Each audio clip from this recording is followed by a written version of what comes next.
ಆವ ಕ್ಷೇತ್ರಕ್ಕೆ ಪೋದರೆ ನಿನ್ನಾವ ತೀರ್ಥದಿ ಮುಳುಗಲೆ ನಿನ್ನಾವ ಜಪ ತಪ ಹೋಮ ದಾನವ ಮಾಡಿ ಫಲವೇನು.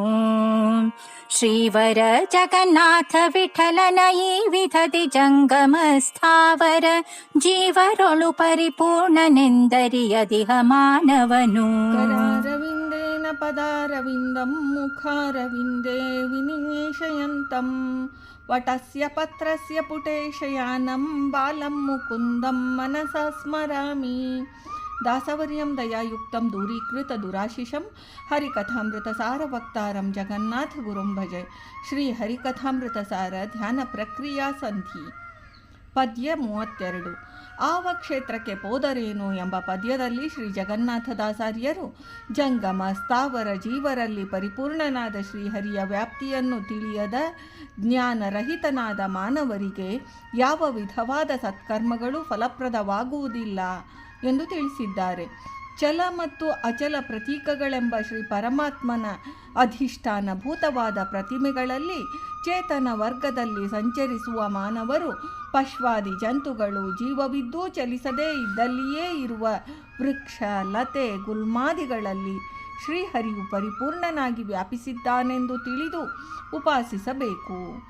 ಜಂಗಮ ಸ್ಥಾವರ ಜೀವರಲ್ಲಿ ಜಲ ಪ್ರತಿಮೆಗಳಲ್ಲಿ ಸ್ತ್ರೀಯರಲ್ಲಿ ಸ್ತ್ರೀ ರೂಪದಿಂದ ಬಿಂಬನಾಗಿಯೂ ಪುರುಷರಲ್ಲಿ ಪುರುಷ ರೂಪದಿಂದ ಬಿಂಬನಾಗಿದ್ದಾನೆ. ಸ್ತ್ರೀ ಪುರುಷರ ಸ್ಥೂಲ ದೇಹಾಭಿಮಾನಿ ದೇವತೆಗಳಾದ ದೇವತಾ ವರ್ಗದಲ್ಲಿ ಅಂತರ್ಯಾಮಿಯಾಗಿ ವಿದ್ಯಮಾನನಾಗಿದ್ದು ದೇಹಗತ ಸಕಲ ಕ್ರಿಯೆಗಳನ್ನು ತಾನೇ ಬಿಂಬಕ್ರಿಯಾದ್ವಾರ ಮಾಡಿ ಶರೀರಾಭಿಮಾನಿ ಸುರರ ಮೂಲಕ ಮಾಡಿಸುತ್ತಾ ಸ್ಥೂಲ ದೇಹದಲ್ಲಿ ಪ್ರಕಾಶತೋ ವ್ಯಾಪ್ತನಾದ ಜೀವನ ಅನುಭವಕ್ಕೆ ಈ ಕರ್ಮಫಲಗಳನ್ನು ತಂದೀಯುತ್ತಿರುವನು. ಜಡವಸ್ತುಗಳಲ್ಲಿ ಶಿಲಾ, ಲೋಹ, ದಾರು, ಮೃತ್ತಿಕಾ, ಮಣಿ ಇತ್ಯಾದಿ ದ್ರವ್ಯಗಳಿಂದ ನಿರ್ಮಿತವಾದ ಕರಚರಣಾದ್ಯವಯವಗಳಿಂದ ಯುಕ್ತವಾದ ಜಡ ಪ್ರತೀಕಗಳಲ್ಲಿ ಅಂತರ್ಗತನಾಗಿದ್ದು ಪ್ರತೀಕಾಭಿಮಾನಿ ಸುರಗಳ ದ್ವಾರ ಆ ಪೂಜೆಗಳನ್ನು ಸ್ವೀಕರಿಸುವನು. ಅಂತೆಯೇ ಸಹಜಾಚಲ ಪ್ರತೀಕಗಳೆನಿಸುವ ಶಾಲಿಗ್ರಾಮಾದಿಗಳಲ್ಲಿ ಸ್ವಯಂ ವ್ಯಕ್ತನಾಗಿ ಪೂಜ್ಯನಾಗಿದ್ದಾನೆ.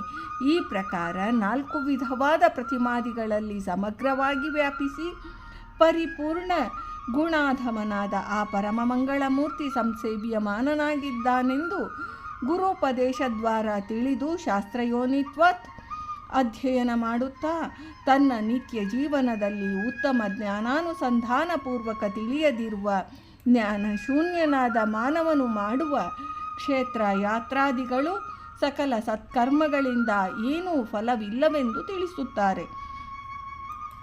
ಭರತಖಂಡದಲ್ಲಿ ಬದರಿ, ರಾಮೇಶ್ವರ, ತಿರುಪತಿ ಇತ್ಯಾದಿ ಅನೇಕ ಪುಣ್ಯಕ್ಷೇತ್ರಗಳಿವೆ. ಪೂರ್ವೋಕ್ತ ಜ್ಞಾನಾನುಸಂಧಾನವಿಲ್ಲದ ಮಾನವನು ಅಂತಹ ಕ್ಷೇತ್ರಗಳಿಗೆ ಹೋಗಿ ಅಲ್ಲಿ ಕ್ಷೇತ್ರವಿಧಿಗಳನ್ನು ಆಚರಿಸಿ ಕ್ಷೇತ್ರಗತ ಮೂರ್ತಿಗಳನ್ನು ಸಂದರ್ಶಿಸಿದರೂ ನಿಷ್ಫಲವಾಗುವುದು. ಕೇವಲ ದೇಹಶ್ರಮ ಮತ್ತು ಅರ್ಥವ್ಯಯವೇ ಹೊರತು ಪ್ರಯೋಜನಕಾರಿಯಲ್ಲ. ಗಂಗಾದಿ ಪವಿತ್ರ ನದಿಗಳಲ್ಲಿ ಪುಷ್ಕರ, ಸ್ವಾಮಿ ಪುಷ್ಕರಣಿ ಇತ್ಯಾದಿ ಪವಿತ್ರ ತೀರ್ಥಗಳಲ್ಲಿ ಸ್ನಾನ ಮಾಡಿದರೂ ಜ್ಞಾನರಹಿತನಾದವನಿಗೆ ಫಲಪ್ರದವಲ್ಲ. ಏಕೆಂದರೆ ತೀರ್ಥಗಳು ಜಡೋದಕ.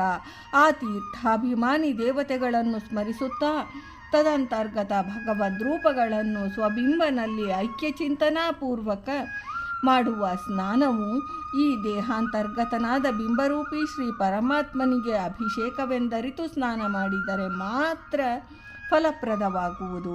ಇಲ್ಲದಿದ್ದರೆ ಜಡೋದಕದಿಂದ ಈ ದೇಹವನ್ನು ತೊಳೆದಂತಾಗುವುದು. ಕೇವಲ ಯಾಂತ್ರಿಕ ಕ್ರಿಯೆ ಎಂದೆನಿಸುವುದು. ನಮ್ಮ ದೇಹದಲ್ಲಿ ರೋಮಕೂಪಗತ ತೀರ್ಥಗಳಲ್ಲಿ ತೀರ್ಥಾಭಿಮಾನಿ ದೇವತೆಗಳಿದ್ದಾರೆ. ಈ ಸ್ಮರಣೆಯುಕ್ತ ಸಜ್ಜನರ ಸಹವಾಸವೇ ತೀರ್ಥ ಸ್ನಾನವೆಂದು ಭಾಗವತೋಕ್ತಿ. ಸಜ್ಜನರ ಸಂಘವಿರಲು ತೀರ್ಥಯಾತ್ರೆಯಾತಕೆ ಎಂದಿದ್ದಾರೆ ಜ್ಞಾನಿ ವರೇಣ್ಯರಾದ ದಾಸವರ್ಯರು.